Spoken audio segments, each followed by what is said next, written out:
using fecal score records and behavioral studies carried out in 2019 and 2021.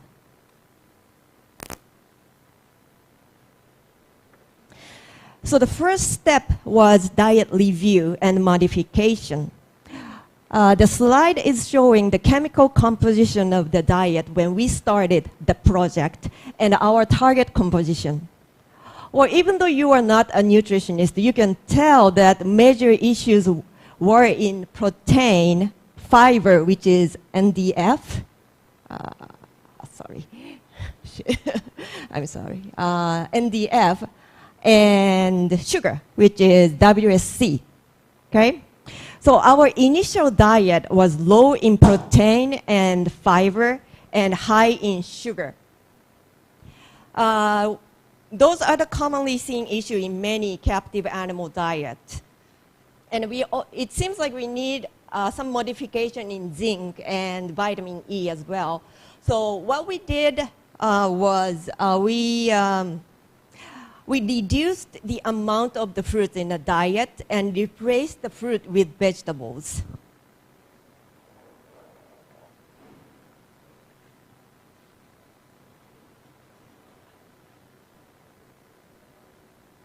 Okay, oh, this is the right slide. Okay. Okay, so the graph indicating the proportion of different food items in the daily diet of the chimpanzees at Tama. So the color in red represent the fruit amount, and the colors in greens are the vegetables, which is consistent with leafy vegetables, root vegetables, and other vegetables, okay?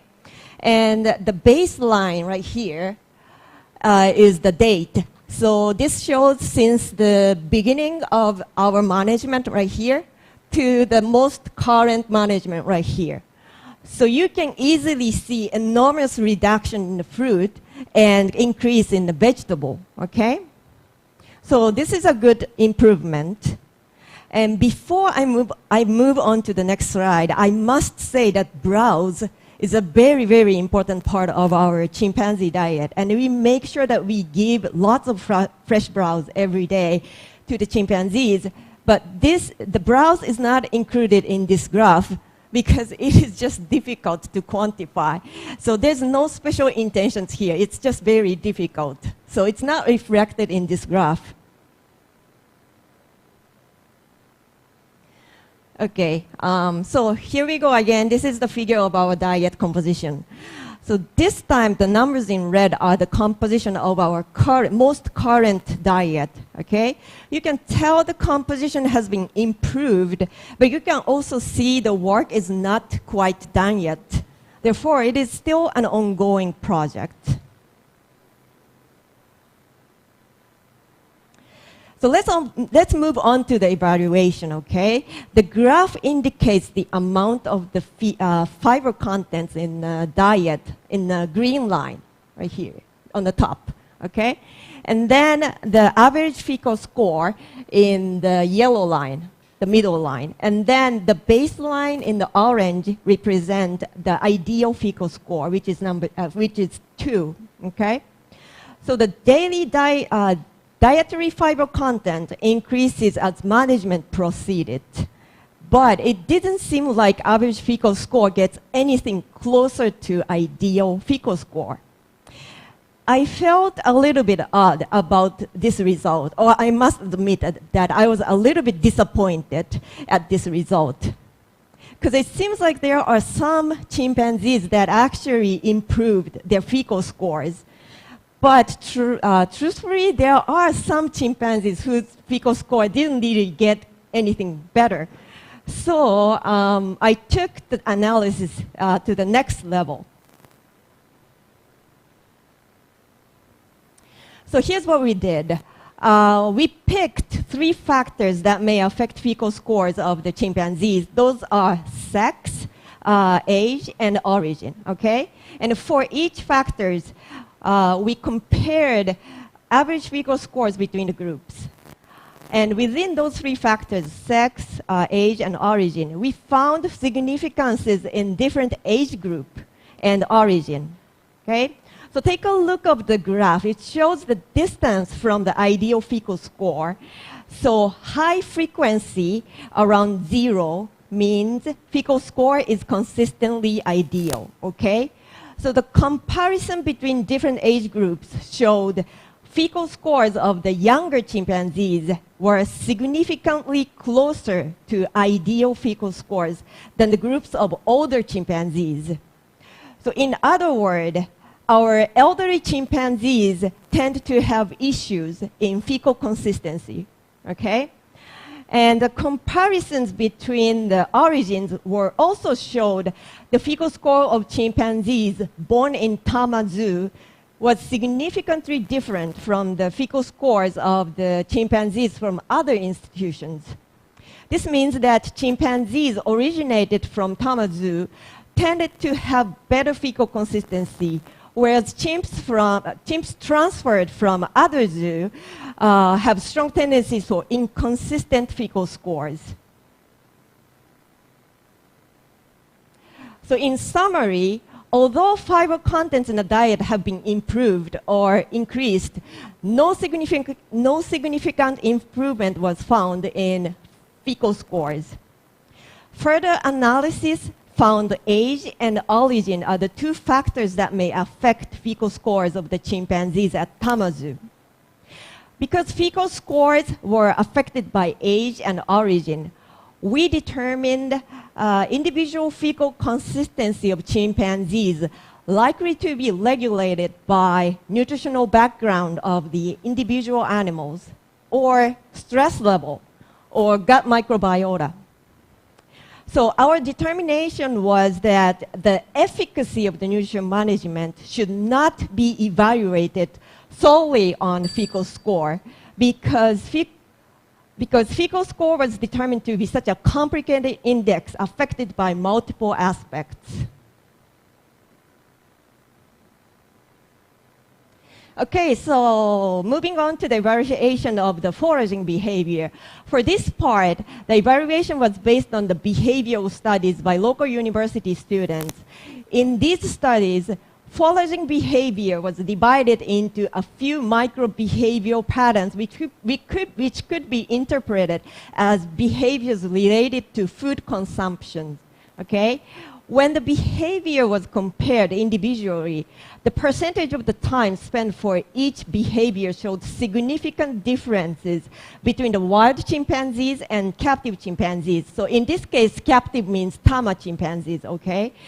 So for example, collecting foraging behavior was observed in higher percentage for the wild chimpanzees, whereas extractive foraging was observed more often in captive. And this is the very interesting part, okay? So when the comparison was made in the overall foraging behavior, which is consistent with...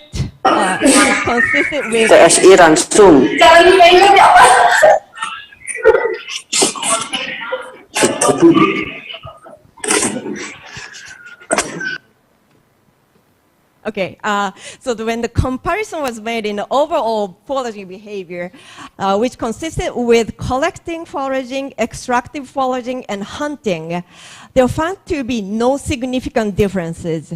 Therefore, we determined that wild foraging behavior was successfully replicated under our care. Okay, so here are our conclusions and future perspectives. Successive review and modification of diet has led out the amount of fruit fed to chimpanzees at Tama Zoo less than 5% of the total feed amount, which is a great improvement. However, the target chemical composition has not been met yet. Therefore, it is an ongoing project. The evaluation with fecal score has found no significant improvement in chimpanzee fecal consistency. This determination needs further research studying the factors affecting fecal scores of chimpanzees and come up with more applicable indexes to evaluate the effects of nutrition management. Replication of the wild foraging behavior was successfully practiced.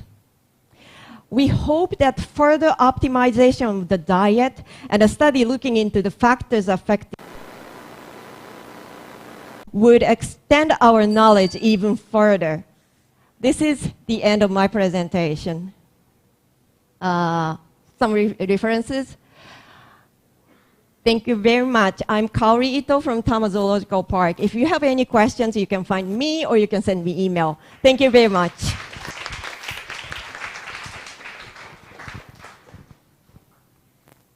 Thank you, Mrs. Kaori. It's very cute picture on the last slide. And the next speaker is Mr. Po Han Cho from Mandai Wildlife Singapore with the title Going Through the Pandemic and War, Challenge and Uncertainty of Animal Feeds Ahead. Mr. Po Han Cho, the time is yours. Hope it's working.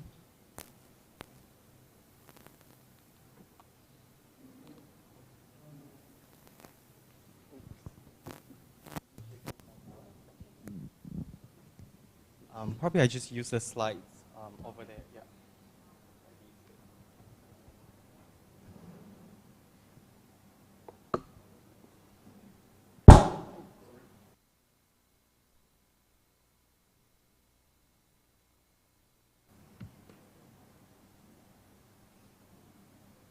Hello, hello. Okay. So, while we are waiting for the slides, very good morning, everyone. My name is Paul. I'm from Mandai Wildlife Group. I'm the manager of Wildlife Nutrition Center. So today the topics I'm going to talk about is basically expected, unexpected. So like sometimes we have technical issues, so we have to try our best to handle those like unforeseen situations. Okay, here comes with my slide. So again, together with my colleagues, she's not here. She's a procurement team from my Wildlife Group. So this is also another example I want to show you that today the presentation is actually a collaboration between different departments. Okay, so this is my outline of my presentation today. So I want to talk about the COVID-19 and some of the country conflicts, that how they actually potentially impacts on our animal feeds. And secondly, I want to talk about how the animal feeds has been affected during the COVID-19 situations in Mandai Wildlife Group, Singapore. And third, I'll be talking about how the solutions and strategies we have while we are dealing with those unforeseen situations. And lastly, I want to give some general recommendations for some of the zoo institutions, commissary and nutrition centers for your reference to use in the future. So this is how the story begins. I want to, although I know everyone don't like it, but I want to bring you back to the COVID-19 since everything started, right?